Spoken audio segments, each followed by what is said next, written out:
play a short shot tonight with one player and one character using the system called Ruins and Relics, which you can find the link in the description down below, and also you can find it on Drive Through RPG. It's a pay what you want PDF OSR based game.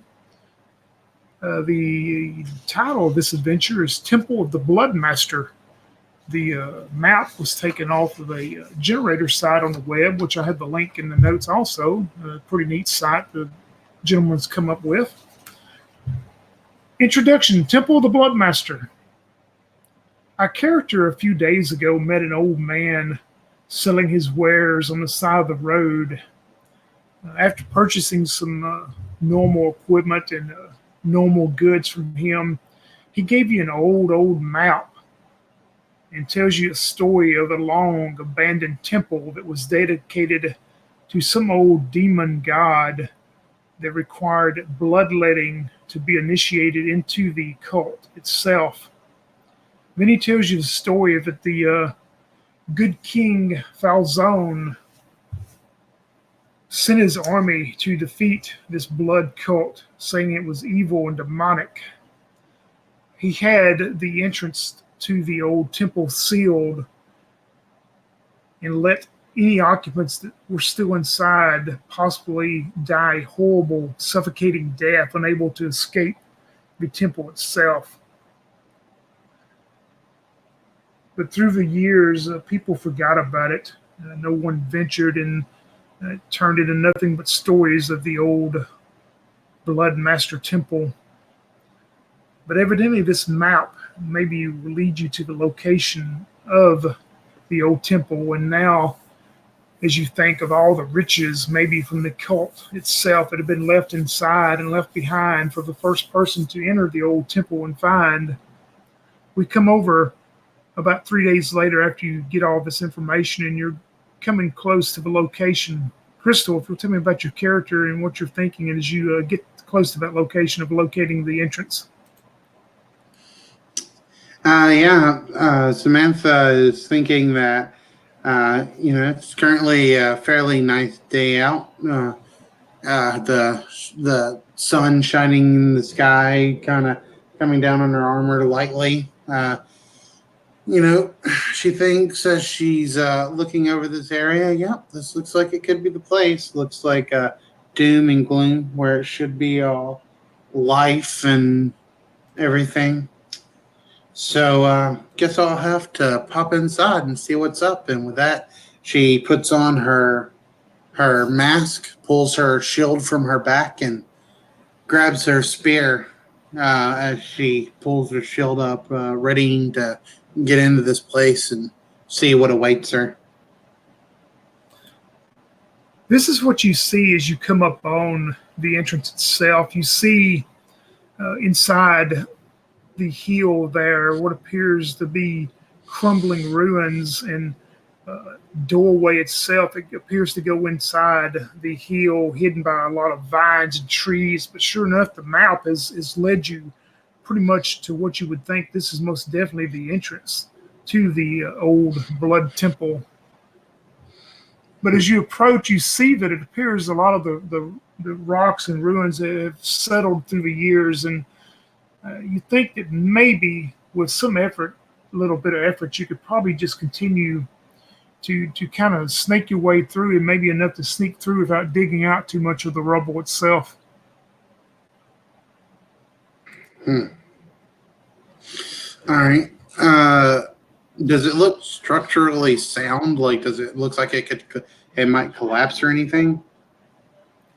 You would think that you've seen a lot of it. The bigger pieces, like I say, have settled in through the years. Being pushed down by the rocks themselves, or like those tree roots and stuff. You've seen a lot of the big pieces are settled. Do you have anything in your background that would give you anything as far as looking for? I don't think so. I mean, she was a sailor before she started doing this. So Yeah, Uh, just roll a skill check, a d20 plus your wisdom modifier. We'll use wisdom plus your level. And you need a uh, 15 or higher. okay, and I'll tell you what as well. She'll take like the butt of her spear and like use it just sort of like poke the rocks as well. See if so she's standing pretty far back. She's got a spear, and she'll just see like how stable they seem and everything. And I rolled a 12, and my wisdom modifier is a +0, so a 12. And also your level. So it would be your level 5. So that would be a Oh, right. Okay. 17. Yeah, so Yes. you got above 15. You would think that the most of the settling itself appears that nothing is settled for some time. You would think as long as you don't actually mess with the walls and stuff itself, that you'll probably be okay. All right. That sounds good. She'll wait to light up any kind of torch or anything then. How dark does it look inside? Like how Yeah, far? yeah. From right here, it's pretty dark. I mean, you cannot see very far ahead of yourself without any type of light source. Okay. She's going to go ahead and start walking in. She doesn't want to light up anything because she doesn't want the heat to disturb the rocks. So she'll use, again, her spear just to kind of, check the floor in front of her as she's walking to make sure she's not going to trip on anything. And she's going to try and get into the ruins before she lights up a spear or lights up a torch or anything.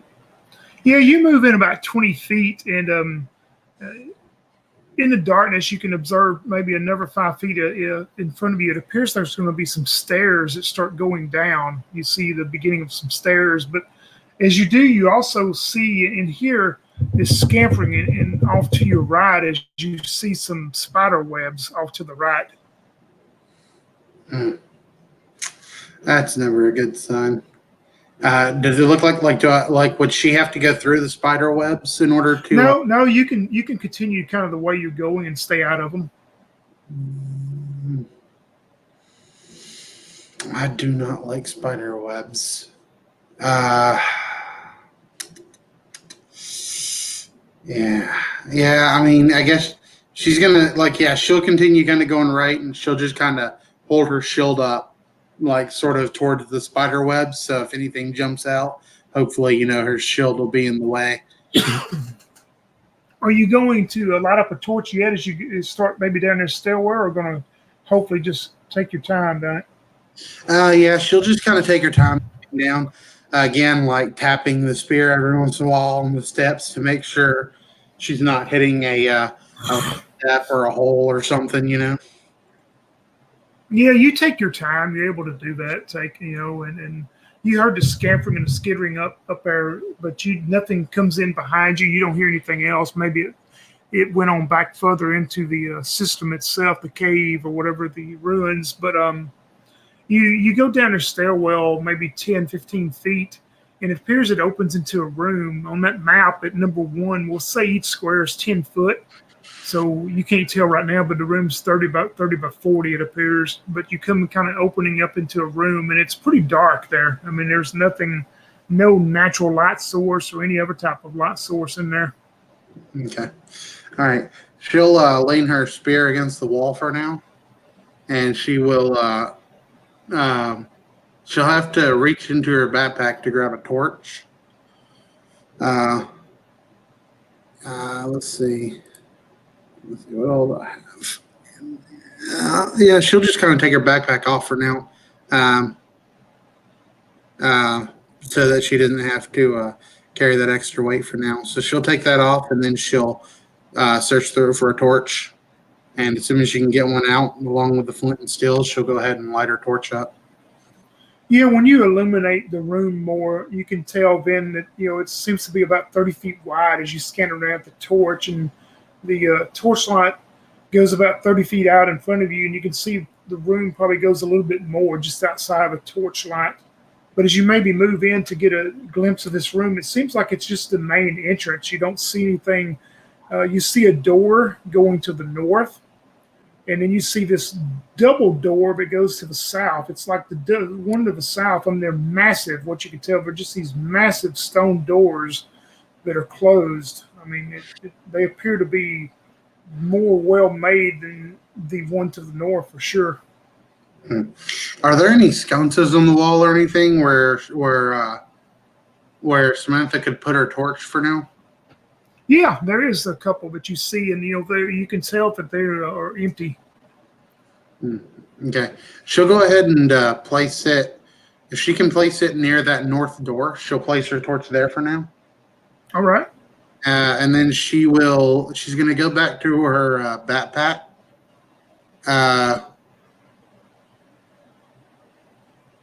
She'll go ahead and, let's see. What is she? Yeah, she'll go ahead and get another torch out, place her backpack on her back. Trying to think. Look at I don't know how I can hold a spear and a torch at the same time. Could she put a torch on her belt, unlit? Yeah, I mean, like you're sheathing it in through your belt loops or whatever with like a sword. Yeah. Kind of, yeah. Just yeah, I mean, I would think you'd be able to do that, sure. Okay, so she'll do that. She'll grab her spear, and then she's going to go to the north door first. Yeah, when you get to the north door, and it's just a smaller single door made out of stone, it appears also, and it's closed. And like I say, you can tell the major difference between it and the one to the south is just like a massive double door that seems to be more well built and probably more thicker than the one to the north. But the north just seems to be a single door, and it's closed.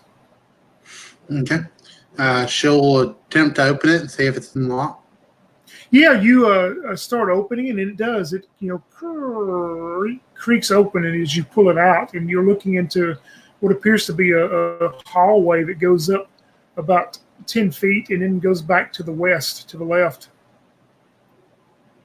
Okay.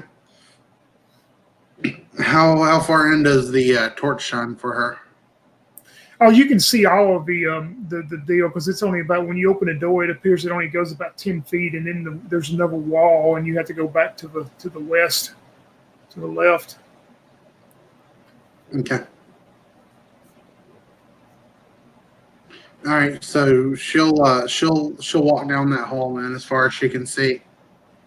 Yeah, you make the left, and you see I don't really know how he has it on the map. You kind of see there's a division there between the one block and the next. What I'm going to say is there's a bunch of rubble has caved in there. You're going to have to climb through a bunch of rubble to get on further. I mean, you don't think it'll be too much trouble, but you can just let's try another skill check. D20 plus Dex plus your level, and you need a 15.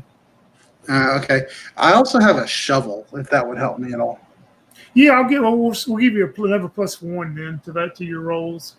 Okay. So D20 Dex 18. Yeah, you're able to dig your way through enough and get without hurting yourself or anything falling on you. Then, and as you come out on the other side, it appears it goes another 10 feet, and then back. You will have to go back to the north. It appears it goes north. Okay. I'm guessing it's super dark down that way. Yeah, this is pretty dark, the hallway. Okay. She's going to use the torch on that north wall to light her lantern up. And then she will put the lantern on the end of her spear and try to get through with her lantern and everything.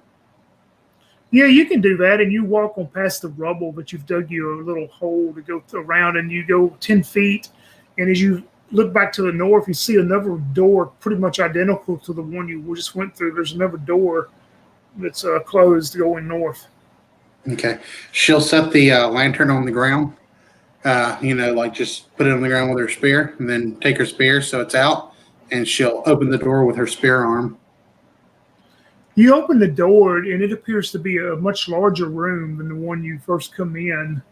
And you would think it's 10, 20, 30, see, 10, 20, 30, 40, 50 by, roughly 50 by 50. But you see it's a very large room for what you can see looking in there. And the first thing you will notice is you hear a little chattering over in one of the corners as they come running towards you. You see 3 goblins. and they're running from one of the corners straight towards you, and they look almost mad, like they've, you know, they look kind of thin. They just look, they don't look normal. I mean, they're looking and running straight, all three of them straight towards you. So we'll roll initiative, D6 and Dex mod. Okay. Got a +1 Dex. Let me make sure I do. That's a total of 3 for me.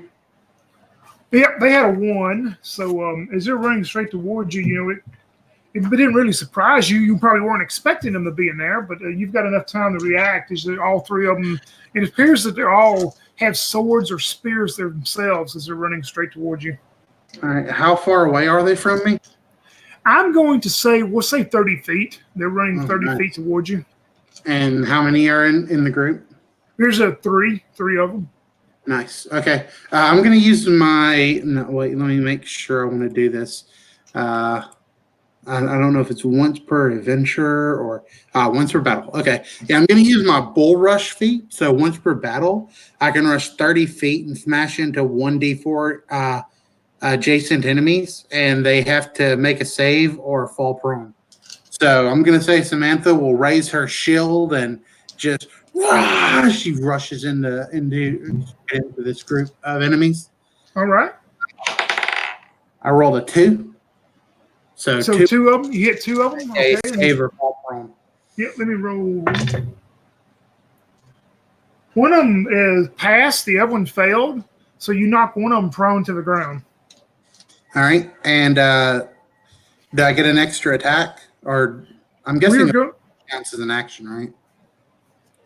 I would think so. Doing that, I would think all that. But you know, they are HD 1. You know, because you're able to have that one extra attack with them being less than you. So the one that the one that didn't fall prone, actually, since the one that's prone is now prone, I may not have to worry about him as much. He'll have to at least pick himself up. So Samantha will stab at the one that didn't go prone.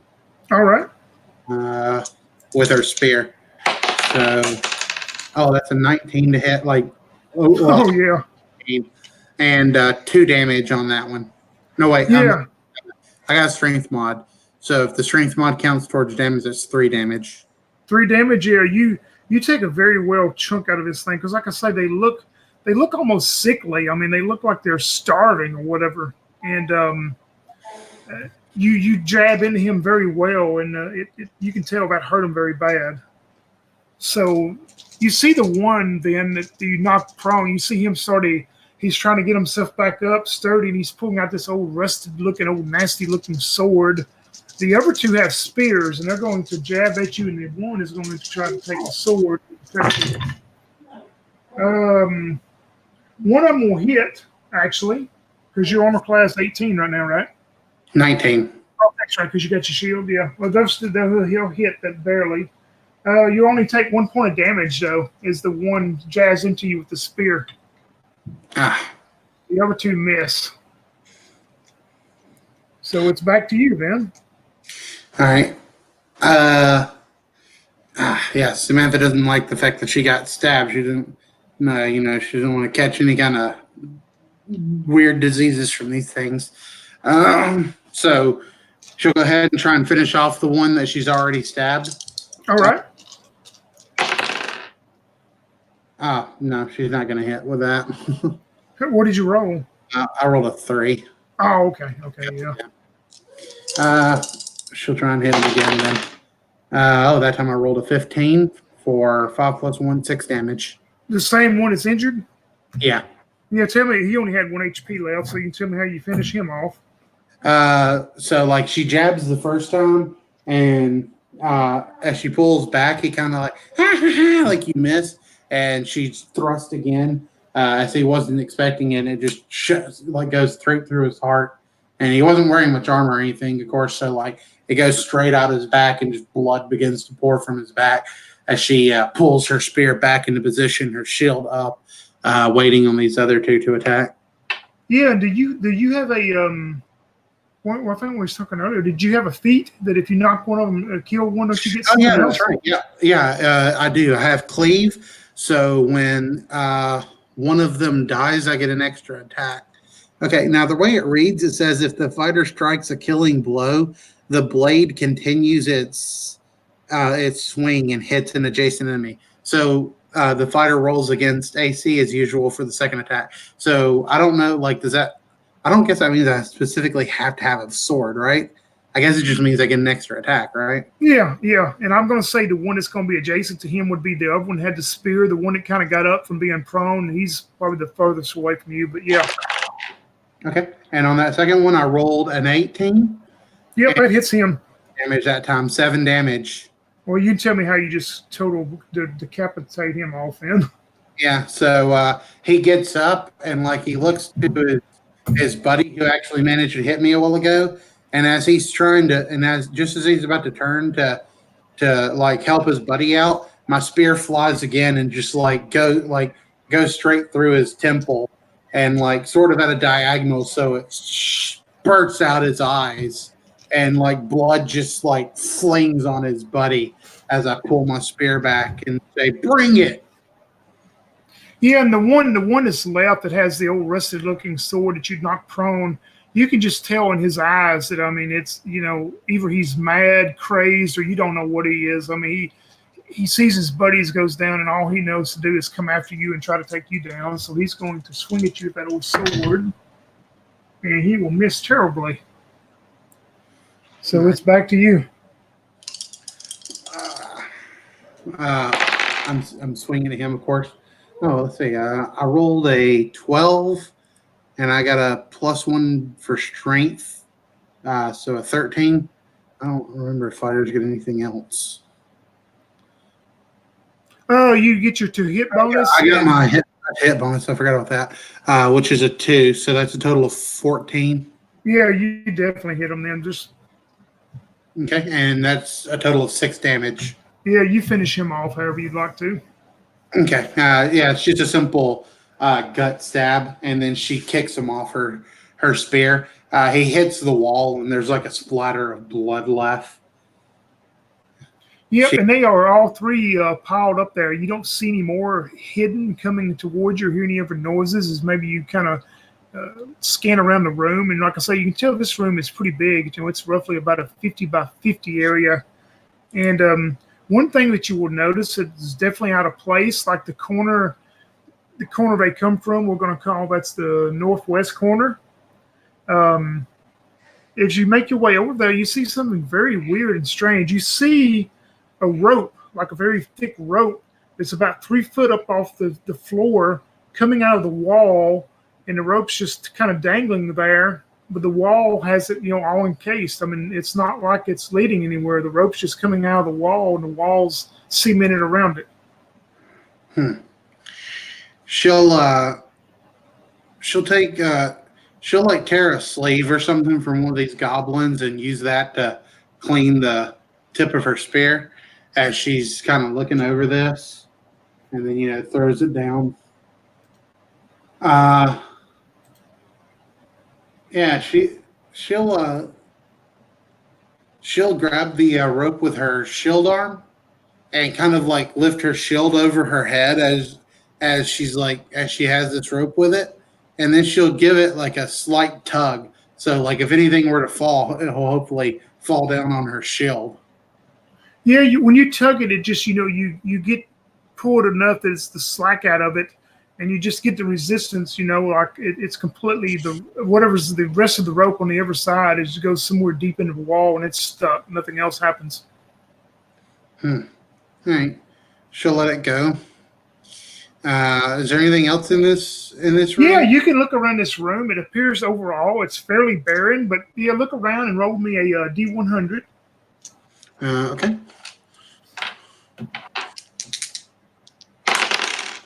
Uh, 35. All right, let me get up to that one. And just to, I don't know, like she's kind of giving it just like a general glance over. Like, I don't want to spend like a whole 10 minutes searching the entire, like going through it like tooth over comb. Yeah, you find like probably some of the scraps of the goblins had, maybe their old scraps and maybe an old nasty backpack and stuff they had. But laying next to it is this wooden club. You can tell part of it's wood, and the top of it appears to have some type of a bone from some animal, like it has is encased on the top of it. Interesting. It's just like a club. Yeah, it's just like this wooden club, except the top of it has, encased over the top of it is like some type of skull, some type of bone skull or something that they have on top of it. Okay. She'll put that on her belt for now. You never know. Yeah, and you so if you look around, you don't find any type of coinage or anything on them and at all. I mean, they just like I say, and you definitely notice they were all very thin, very waify looking. I mean, and they looked so mad when they first saw you, like they were just crazed out of their minds. Oh, maybe they must have got stuck in here looking for a place to try and breed or something. All right, she'll grab she'll take her lantern back up on to the tip of her spear, and she'll go out towards the first room that she was in. Yeah, you come back to the entrance room, number one, and the only other way you see to go is to the south, where those two huge double stone doors are. Right. So yeah, she'll walk down there then, and she'll put the lantern down before she opens the door again, and then she will, pop it or try and like open it with her, the spear hand. She keeps her shield up still, trying to defend herself if anything comes out. Yeah, make a skill check, the D20 plus your strength plus your level, and then the 15 or above on these doors. Okay. I rolled a nat 20. All right, yeah. Huh. You think by looking at them, you're expecting a lot of resistance maybe from them because just the way they look. But as soon as you reach out and grab one, it just slides wide open, and you're looking into to what appears to be a hallway that will go back to the east and west. As soon as you would step in, you just step in and have to go east or west, right or left. Okay. All right. Let me look at it on my thing. Okay. Cool. All right. So she'll take the lantern up again. She'll go right first. Why not? All right, to the east. You'll go down. It's 20 feet. To the west. Well, I was thinking her right because she's looking south. So okay. So it'll be back. You're going to go west then. Yeah. All right. Yeah, you'll go down 20 feet and then have to go back down to the south as it goes around a corner, and you'll go into an open room there about looks like 10, 20 feet down. And this room appears to be about 30 by, let's see, 10, 20, 30 by 40 as you go into it. And the first thing you notice about this room, it appears to be some kind of preparation room. You see a lot of bowls and a lot of stuff that you would think would be some kind of preparation for rituals and stuff. Maybe the cults had all their preparation here for doing their ceremonies and stuff. And you can roll me a D20 and a D100, whichever one you want to do. The D20 first. I got that pulled up first. Okay. I rolled a 13. All right. And then a D100. Yeah, let me do the all right, what'd you get on it? 70. 70, okay. The first thing you see as you're looking around, you see what appears to be an old set of plate armor, much like yours, except you can tell it's definitely old. And it's kind of placed, there's no skeleton or no body or nothing in it. It's just, and it seems like it's placed in a position where it's kneeling and kneeling down. All right, she's going to put her lantern on the floor. And she's going to walk over to the skeleton. And No. That's what I said. There's no skeleton. I'm sorry. I meant the armor. I just meant the armor. All right. She's going to go over to the armor. And she's going to place the lantern, let's say, like in the northeast corner. So that, just kind of lights up the room for her. And then she'll walk over to the armor, and she's actually going to kneel to it. Just kind of and you can tell maybe that it was placed the way it was placed, that it was placed in probably some form of prayer or whatever. But it is odd that there's no skeleton in it or any type of thing. It's just the armor itself. But nothing happens. It's just a old, and you can, like I say, once you get closer and inspect it, you can tell this thing is old. Okay. Yeah. Well, she doesn't want to disturb whatever this is. She's just trying to show her respect. So, what else was in the room, or was there anything? Yeah, as you look around a little bit further in the room itself, you find something that's almost horrific at first. As you see it, it's a head that has been shrunken up, but it's been preserved with some type of fluids and stuff, and it just looks very demonic to you. But you can tell you would think it's human, but you really can't tell because it's so old. But it's just been shrunken up and preserved enough that all the skin is pulled back on it, and it's just sitting in a corner. Okay. Well, it could maybe fetch a little bit of money. She has a sack. She's gonna take her sack and just like use her sack to grab it, and then like pull it into the sack. Yeah, as you do that, you start hearing. You think at first the wind, but you coming through maybe, but you hear. And it starts sounding like whispers of a voice, but you cannot make out what it says. It's just like these whispers that travel across for just momentarily, then it quits. Okay.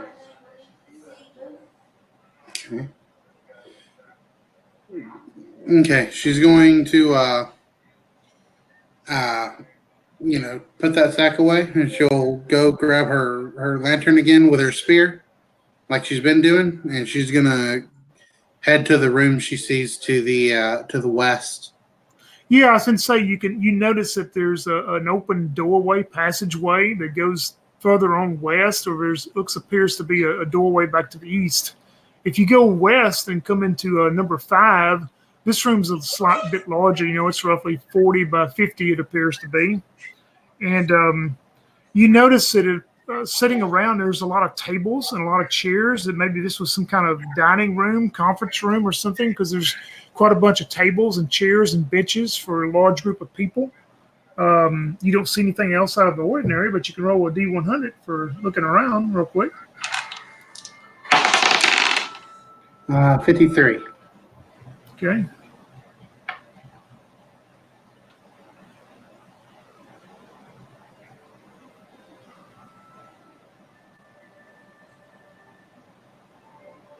You see, if I know one of the tables appears to be made out of marble. That it's like a marble, not a statue, but it's a marble figurine, and it's shaped almost like a banana, like a piece of fruit. But it's made out of marble, and it's very ornately made, and it appears, looking at it, appears almost brand new, like somebody just set it up there today. But I'm sure it's been there a while. It's just sitting on one of the tables. Again, I'm pretty sure that some art collector would probably collect this. She'll put it in her sack. Yeah, as you touch it, you kind of, even if you use your sack or whatever to touch it, you just get a tingle across of it. And if you make any type of charisma checks during the game, you'll get another +1 to them. Oh, nice. And that's really all you find in here besides that. And you can tell it continues on west. There's like an open area. It appears to go into another room to the west, or, of course, go back the way you come. Okay. Yeah, she'll continue into the. You said it's an open area to the west. Yeah, there's just like an open area that continues to the west, and you can look and see it goes into another smaller room. Yeah, she'll go ahead and continue. Yeah, you walk into that room. It's pretty much 30 by 30. We'll say number 7. As you walk into it, and you notice a doorway to the north and a doorway to the south out of here. And in this room, roll me a D20. I rolled a 16. All right. She'll set her lamp down on the floor in front of the door to the south, and then she'll open that door. Yeah, but when you go to open that door right before that, you see what appears to be maybe some kind of a jar that's just, I mean, you can tell it's probably not a very expensive jar, like a canopic jar. And do you want to open it? Is like there anything inside of it? Yeah, if you want to take the top off of it and look and see. Oh, okay. So it's like you can't see through. It's not a glass jar. Sure. Yeah, she'll open it. You actually find, looking in the bottom of it, a very small pearl. And you would think it's probably worth, if you sold it, somewhere and had it polished up, it's probably worth 100 gold. Hmm, nice. She'll put that with her in her sack as well. Then. Yep, and if you open the door to the south, you're looking into a room. It appears to be more lengthwise than it is wide. As you step in, it's probably about 30 feet by 10, 20, 30, 40, 50, 60, 30 by 60, we'll say. And you could tell that this was probably a sleeping room, barracks or something for probably the cult members, because you notice a bunch of cots laid out, and on each of the cots are skeletons, human-sized skeletons. Okay. Well, and you see no other doorways as you make your way in. You see it appears as this room just ends. Okay. Yeah, she doesn't want to disturb the dead, so she will grab her lantern and move to the north and do the same thing, set it on the ground, and then open the door to the north. Yep, and you walk into it, and it appears almost cookie cutter identical of the room to the south. It's pretty much the same dimensions. And you notice the same thing. There's these like a barracks where all these cots and beds are lined up, and they all have skeletons laid on them. And some of them you can still see probably tatters of old robes or something. But a lot of them are completely wore off. But you can tell this was probably cult members. Wonder what kind of god they were serving. Okay. She'll take her lamp again then, and she'll start headed back towards, basically headed back towards room number 1. I mean, she probably could tell that door on the wall to the east would likely lead to the same place where the hall turned anyway. So she's just going to take the hallway so she doesn't have to mess with the door. Yeah, go back up to the main hallway there and corner around to go down to number 4. Mm-hmm. Yeah, you're able to do that. And as you come in that room, it's roughly 30 by 40 or so. You can tell this was probably some type of dining room, maybe the kitchen preparation room and different things as you're seeing some of the items around. And roll me a D20 and D100 both.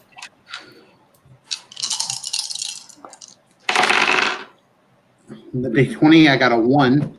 All right. Good or bad. Huh. And I got a 67 for the D100. All right, let me go back on. I've got the D100 chart pulled up first, so I will tell you on it. 67.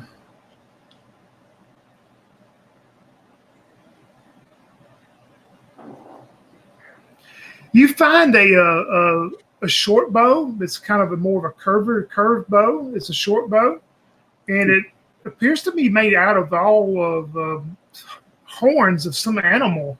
You can tell instead of wood or something, it's made out of horns. There's no string on it, but you notice that by looking at it, maybe discoloration at first and all that, but you can tell it appears to be blood. Different in areas, there's different like blood that has been rubbed into it or whatever, or spotted onto it.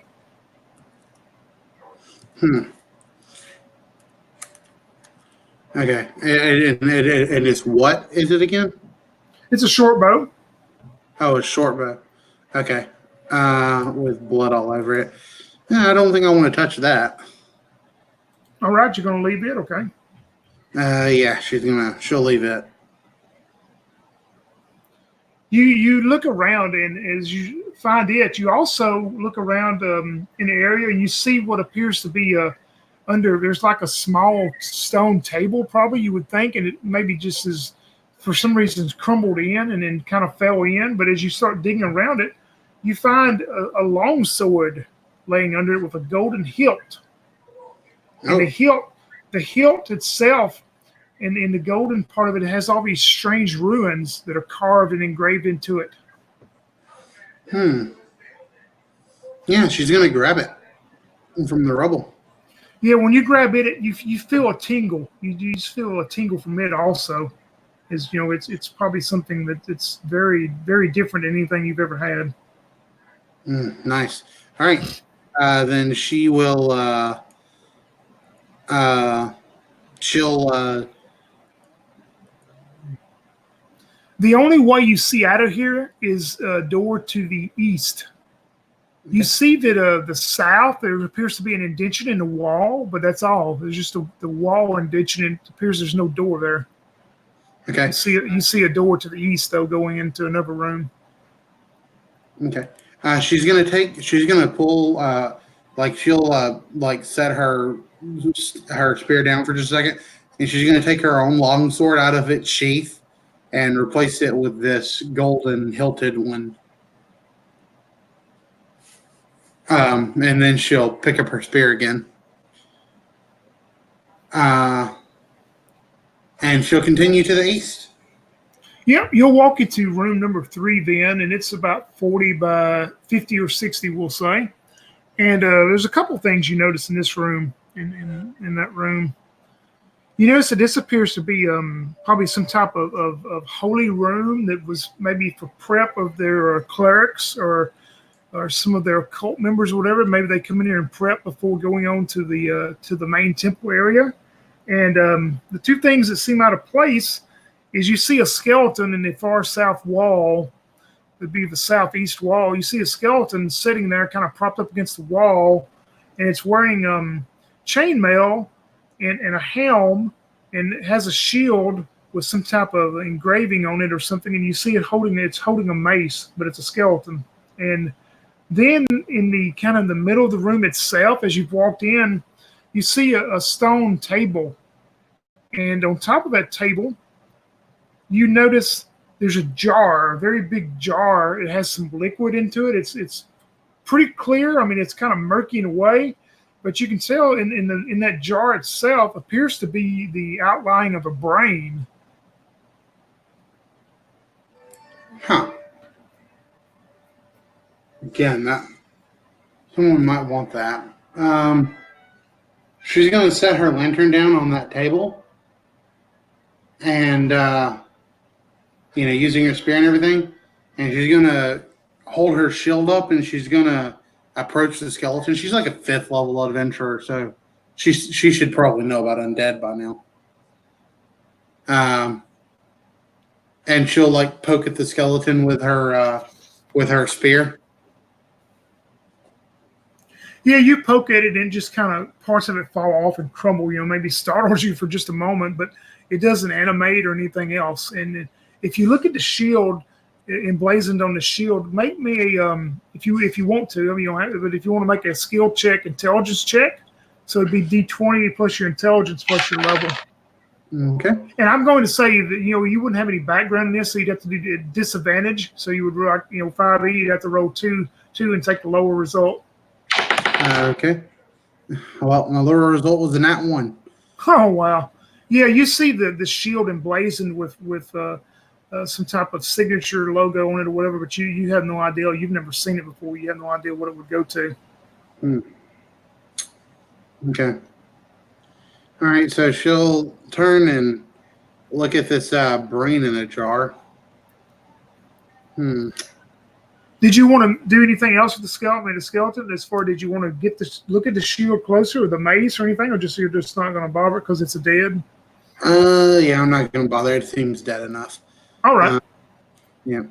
I've already got like my sword and my shield, and I got that club now, so I don't need a mace. I mean, I'm going to guess that they don't stand out to look like, magical or anything, right? So you could make it'd be another intelligence test at disadvantage if you wanted to try to gather some, if you wanted to look at it closer. Okay, so I just rolled a nat 20. Let's see what my disadvantage is going to be. And then I got a 10, but a total of, I have a 5 and a +1 in my intelligence, so that's a 16. Yeah, you're about to walk off from that, and like I say, go to the table with the brain in a jar. But you look at the mace a little closer, and it draws you in. As you touch it, you start getting the tingle in your body and stuff, kind of like you did with the sword. It tingles. Hmm. All right, she's gonna stuff the bone club in her backpack, and she's gonna put that on her side instead. All right.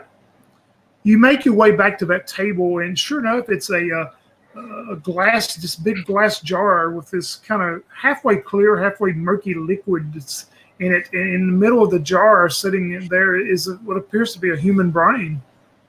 Hmm. Hmm.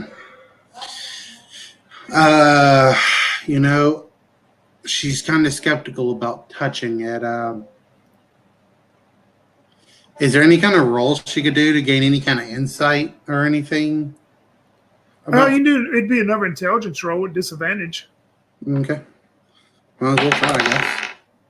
Okay, I'm probably not gonna get lower than that. I got a total of 9. Yeah, you haven't heard any stories or legends or anything about what that would mean as far as why somebody would store a human brain in some type of jar of liquid. Okay. Now the question is, do I grab it? Because I'm sure someone could be interested in a brain in a jar. Why not? All right. Yeah, she'll go ahead and set her spear down and reach out and yeah, she'll grab the brain in the jar. All right, what are you going to do with it after you pick the jar up? I mean, how do you want to handle it? She'll put it in her sack. I mean, you're going to do it real like carefully, or you're just going to like move it around? I mean, how are you going to handle the jar itself? Oh yeah, she'll do it carefully, and she doesn't want to damage the brain too much, of course. Yeah, you get it, settled into your sack and all that, and nothing happens. Okay, cool. So, all right, so she secures everything in her backpack, and she will grab her spear again and pick up the lantern on top of her spear. The only way you see probably out of this room is a large door that goes into the south. It's almost like the double stone doors when you first come in. You can tell this one's a little bit wider, and but there is a big stone door there to the south. Okay, so she'll set the lantern down in front of it again, and then she will attempt to open the stone door. You are able to do that, and I will show you what you see once you get that open.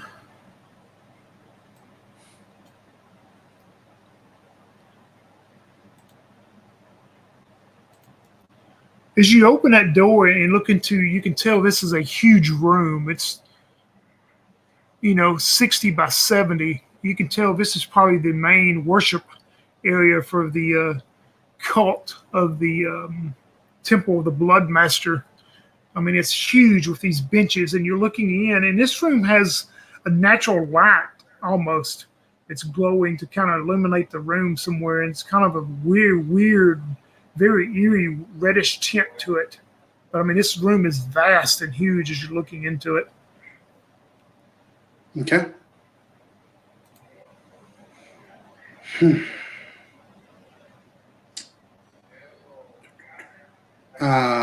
There's no one there or anything though? You don't know like I say, it's so large. I mean, with the way you're seeing out, I mean, you're getting enough dim light, kind of like in that picture, to see, but you don't see anyone or anything besides. You can tell this is probably the huge worship area. But if you keep on going in, it appears like there is on further up against the south wall, but that's probably where the altar and podium and stuff was. Okay. Yeah, so she will take her spear and grab her lantern again and begin to make her way up towards the podium area. Yeah, roll me a skill check, the D20 plus wisdom plus your level. Okay. Disadvantage or? No, just a regular one. Probably doesn't matter. Let me see. My wisdom. Yeah. That's a total of 10.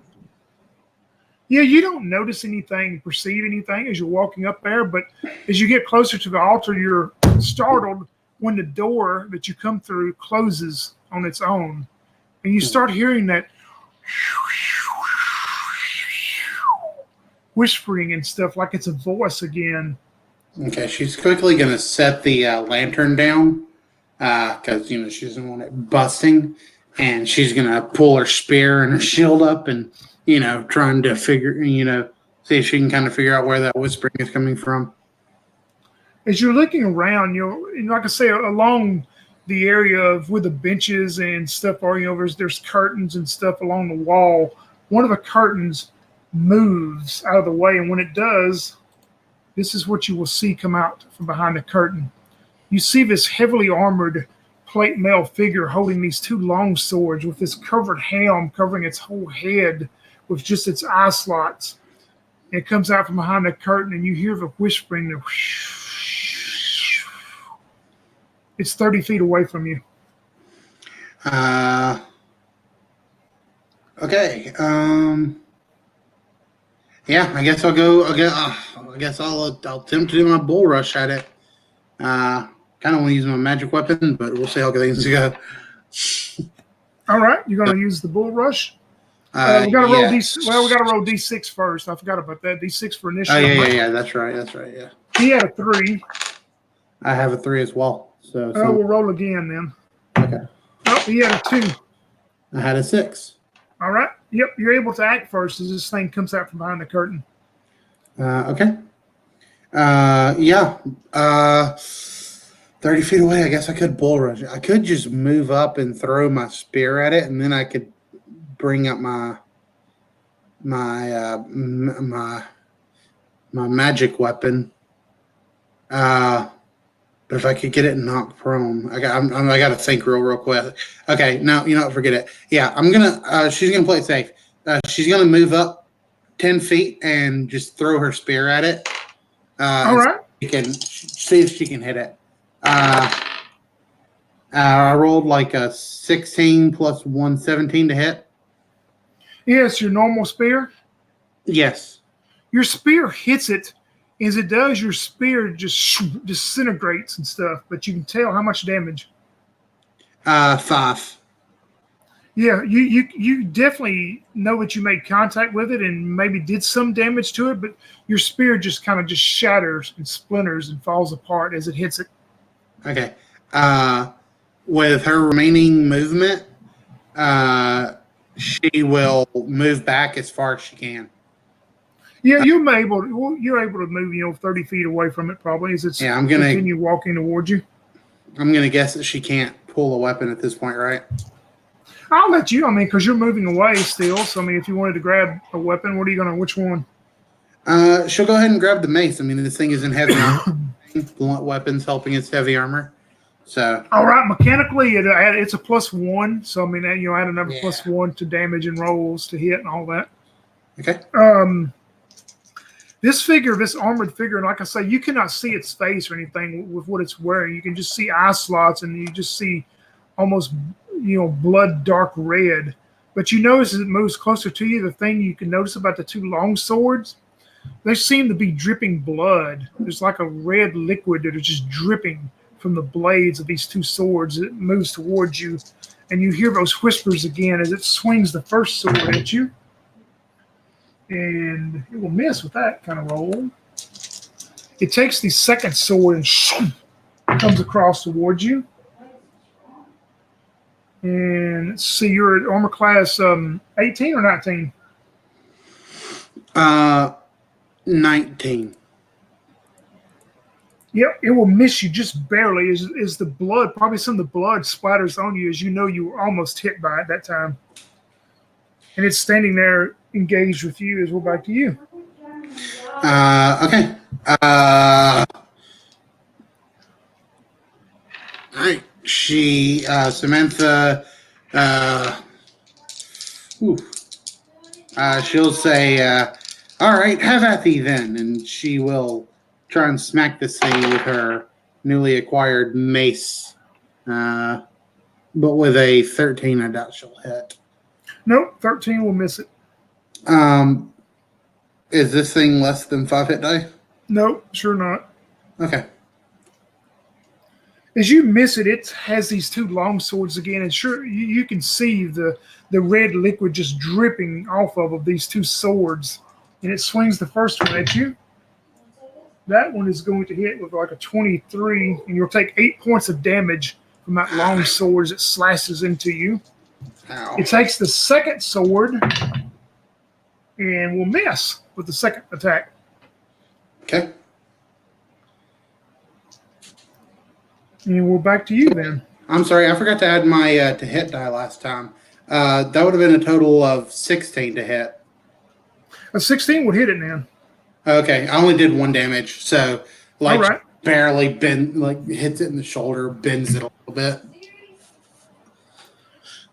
I need to remember to add my to hit die to this. Yep, you may need it. Yeah. Okay. So yeah, she huffs a bit as she takes this sword cut into her side, but she is not, swayed. Okay, you see, I made all of my really good rolls at the beginning. I rolled 4. There's no way I had it. So nope. All right, it's going to bring up its two swords again. The first one, oh man, yeah, it's a 20-something hit. You'll take 5 damage from the first sword as it slices into you. Ow. The second one will miss you. The second swing with the second long sword. Okay. All right. All right. Well, she's just trying to hit it with her mace again. I mean, that's all she can do. I rolled a 2. Oh no. Yeah. So I was rolling so good at the beginning, and this is the price I pay for it. Yeah, and you hear the whispering in the wind and the whispering in the unknown voice as it takes both swords again towards you. The first one will miss. The second one will hit for 5 points of damage with the second attack. All right. And we're back to you. Okay. Finally. 17 plus. Oh, yeah. You need a 16 to hit this one. And she'll smack it for 7 points of damage.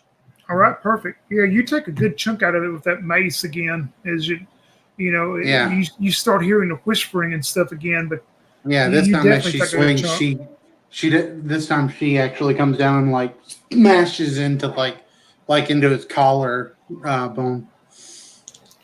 It's still standing and it swings both swords at you again. The first one will miss. Second one will miss. He misses with both attacks, as maybe you've kind of got him off center to where he was planted. Yeah, she's bringing up her shield now. She's that survival instinct is kicked in as she's not looking too good. And we're back to you then. Okay, and so then she will attempt to bring her mace back down on it. 16 to hit. Yep, 16 hits him. And smacks him in the other arm for 5 points of damage. Yeah, you take another big chunk out of this thing, and the whispers turn into almost you hear a gasp and everything, but it's still standing, so it's going to swing the first sword and will miss. Oh, the second one will hit. Oh no, max damage 9. Ooh, she's still up. She's not looking good at all. That one hit plunged just like straight into her stomach, and so she's a little bit shocked now as she's looking at this thing, and so she realizes she's got to end this now. No, she's not going to hit it. Like a 7 plus 4. Yeah, and just glancing around, you see no other doorways or anything leading out of here besides the door you come in, which like I say, you heard it close behind you. So that you see no other escapes out of here as this thing takes the first sword and will miss. Oh my gosh, almost threw the dice across the table. The desk.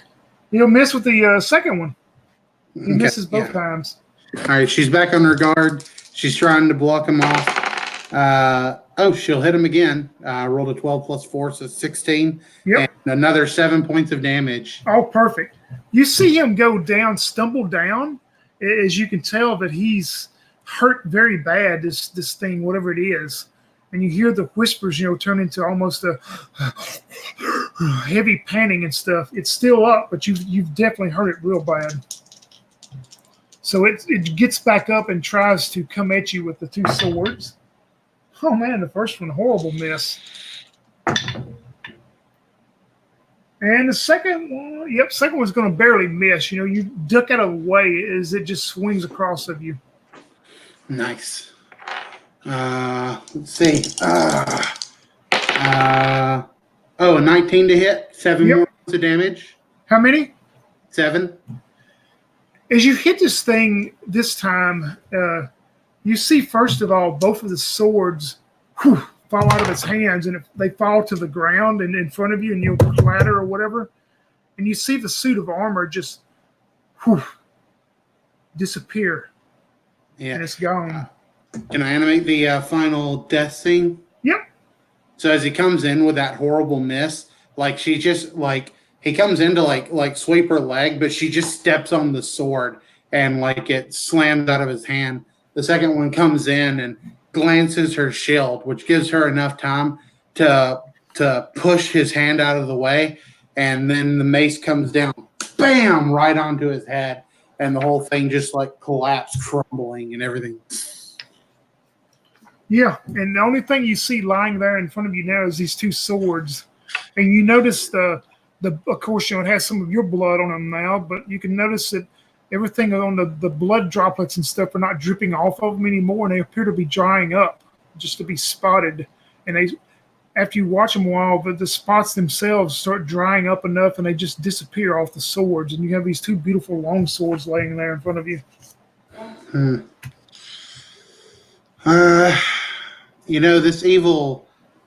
What seemed to be this evil demon creature had those. She's not too keen on picking those up. They could be cursed after all. She's going to look around the altar real quick, see if there's anything there. Yeah, also, I was going to say, the door that you come through after this figure dissipates and disappears, and the door opens back up and is standing open. But you don't see anything else or hear anything else at all. You can look around the room. Roll me. We'll start with we'll just do all these charts. Let's do a D20 first. Okay. 9. You find 4 bowls. 4 of these kind of wooden crockery bowls that you can tell were for taking up alms and donations and stuff, probably for the demon god or whatever it was. And you will find, I'll tell you what, roll me a 3D12, and that's how many coins you will find in each of them. You'll find, that total. A 7, a 9, a 16, and an 11. That's 28. Yeah, you find that many golden coins. You can tell they're old. I mean, this whatever's stamped on them is not used anymore, but you find that many golden coins in those bowls. Okay. Let's go to another D100 for now. Okay. 54. All right. You find in looking around this large room, you also find a very heavy made leather glove, but as you get closer to it and look at it, it looks like it's covered in some type of slime or something. I mean, it's just looking as it's covered in all this slime and everything. Yeah, well, I don't want it then. And roll me another D100. Okay. 19. All right, let me get down to that page. Oops, not too far. Oh wow, this would be perfect for your character. This is your big find. So we'll start out. The first thing you find is a spear. Nice. And the oak haft of it has been painted a colorful red. I mean, it's like almost that blood red again that you see. But you find it. Um, you can tell you don't get any tingle or anything from touching it. But I mean, it's a very nicely made spear, though. Um, you find a vase, another big, larger top vase, probably about 2 foot tall, and you locate 95 of these old gold coins in it. Okay, nice. Let me keep reading through this.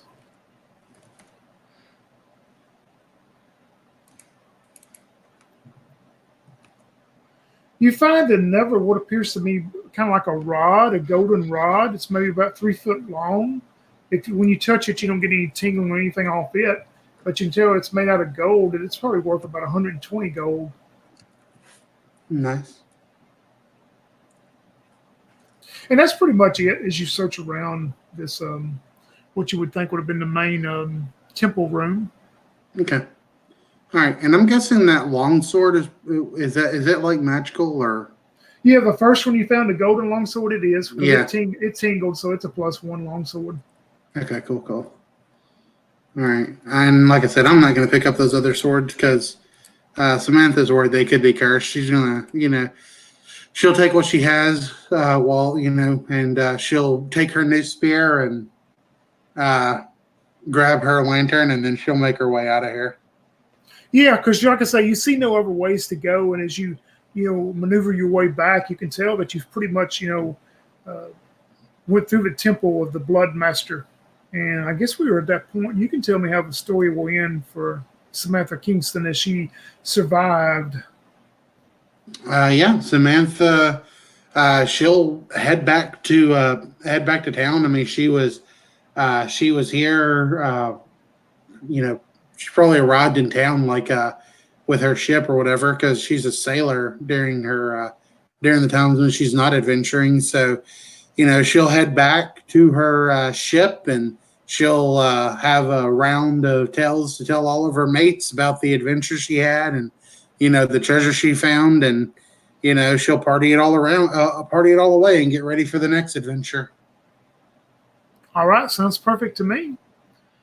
After you exit the temple and make your way back out and do the things you just said, we scan back to the large room, the worship room, where the 2 swords are laying there that you left. And you see, if you scan across them and get close enough to where you can see them and see the etchings on them and stuff, maybe some not even knew about history or things that if you would have taken them and looked at them, they would have looked at them and said, "Where did you find these? These swords belong to the good King Falzone. They went missing after his death. He was the one that sealed up the temple of the Blood Master where all the cult members died a horrible, suffocating death. How did you find these? They were missing for years and years. But of course, if you're not touching those swords and messing with them, you would never know that. And you would never know that the figure that you fought in the hidden armor was the spirit, the white, of King Falzone, having to protect the very temple of the Blood Master that he sent all those people to his death, that he had to sit there and protect the evil deed that he did himself until the great warrior Samantha came and defeated him and sent him on to whatever spirit world he went to. That will end the adventure known as Temple of the Blood Master using a system called Relics and Ruins, which you can find on Drive-Thru RPG and OSR based. And the temple itself was generated from a deal. I have all the links in the notes there. I added a few. I actually took a few of the notes off the made temple map, and then I added some other stuff and used various different treasure tables I have. But overall, it went pretty well. I think I enjoyed using the system. Did you enjoy it, Crystal? Yeah, I did too. I thought it was pretty good. I think it runs smooth, and those feats aren't too much. I thought it worked very well. Yeah, I really like the feats. I think those are are a really cool addition. Like, they're not, yeah, like you said, they're not too much. They add a little bit of flavor and give you a little bit to work with as far as like for your uh, like fighting styles and stuff like that. I think this would be a lot of fun as well. Like if you had more players, like of course it was just me, but I mean I still had a good time, of course. But like, yeah, if you had like 4 players and then everyone had their fates and stuff and were working together, I could see all that like being able to be played off really well. Oh yeah, we're definitely gonna have to try it with a full crew where everybody plays a different deal with different feats and see how it goes. But we will Yep. come back to this system again. Thanks for playing. Thank you for running.